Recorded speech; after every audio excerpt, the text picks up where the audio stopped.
નમસ્કાર ખેડૂત મિત્રો, શું તમારો જીરુનો પાક પણ જાંબુડિયા કે લાલ રંગનો થઈ જાય છે? તો આ થવાનું મુખ્ય કારણ શું? ખાસ કરીને જ્યારે જીરુનો પાક વાનસ્પતિક વૃદ્ધિના તબક્કામાં હોય અને વાતાવરણમાં અચાનક ઠંડીનું પ્રમાણ વધે ત્યારે આ સમસ્યા જોવા મળે છે. કારણ કે વધુ પડતી ઠંડીના લીધે જીરુના પાકમાં દેહધાર્મિક વિકૃતિ આવે છે, જેના લીધે છોડ જમીનમાં રહેલા ફોસ્ફરસને ઉપાડી શકતો નથી. વધુ પડતા તણાવના લીધે છોડ પોતાના સંરક્ષણ માટે એન્થોસાયનિન નામનું દ્રવ્ય બનાવવાનું ચાલુ કરે છે.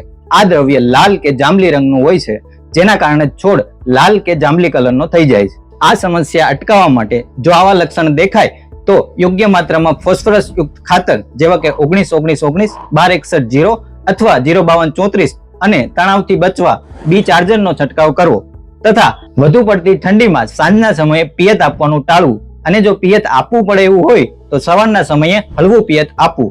જેવો ઠંડીનો તણાવ ઓછો થાય, દિવસનું તાપમાન વધે, એવો જાંબુડિયા રંગમાંથી લીલો રંગ થવા લાગશે. જીરુના પાકની આવી જ અવનવી માહિતી માટે રીએગ્રીના પેજને હમણાં જ ફોલો કરો.